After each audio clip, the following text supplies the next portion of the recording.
আসসালামু আলাইকুম everyone, welcome back to my channel. চলে এসেছে আরেকটা কেক ভিডিও নিয়ে।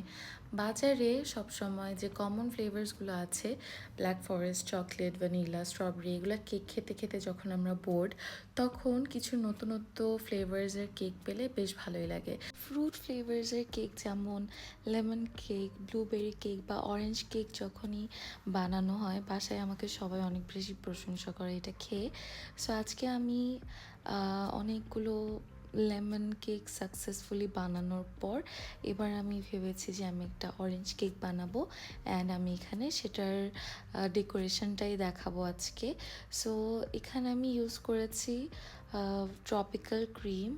আমি অলওয়েজ ভিভো রেড ক্রিমটা ইউজ করি, বাট এবার আমি ট্রপিক্যাল ক্রিমটা ইউজ করেছি। এবং যেদিন আমি এটা বানিয়েছিলাম রাতে, ইউজুয়ালি আমি এগুলো কেকগুলো বানিয়ে থাকি, তো যখন বানাচ্ছিলাম ওই দিন অনেক ঠান্ডা পড়েছিল, যার কারণে আমার কেকের যে ক্রিমটা ছিল অনেক বেশি স্টিফ হয়ে গিয়েছিল এবং আমার এটা সেট করতে অনেক অনেক কষ্ট হয়েছিল।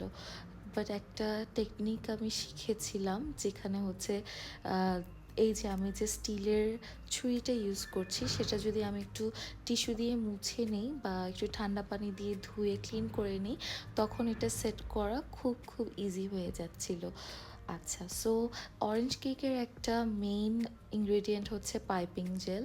আমরা সবসময় যে কেকগুলো খেয়ে থাকি ওগুলো তো অলওয়েজ মিষ্টি হয়, বাট দেখা যায় যে অরেঞ্জ কেক আর লেমন কেকে একটু একটু টক টক ভাব থাকে, যেটা খেতে খুবই ভালো লাগে। এবং এই টক টক ভাবটা আসে হচ্ছে পাইপিং জেল থেকে। সো পাইপিং জেলটার বানানোর নিয়ম হচ্ছে 1 টেবিল স্পুন কর্নফ্লাওয়ার, সাথে 1 কাপ পানি, ওটার মধ্যে একটা পুরো লেবুর রস, সাথে মাল্টার রস এবং অরেঞ্জ ফ্লেভারিং, সাথে হচ্ছে পরিমাণ মতো চিনি। এটা আপনি ভালো করে মিক্স করার পর দেখবেন একটা সুন্দর ট্রান্সপ্যারেন্ট ভাব চলে এসেছে, তখনই বুঝে যাবেন আপনাদের পাইপিং জেল হয়ে গিয়েছে। সো এখানে হচ্ছে আমি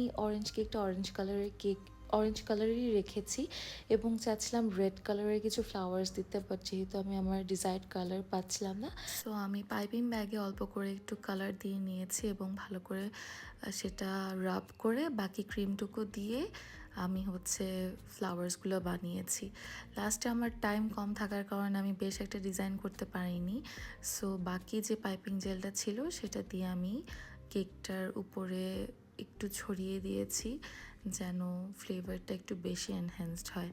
সো আজকের জন্য এতটুকুই। Thank you so much for watching my video. আল্লাহ হাফেজ।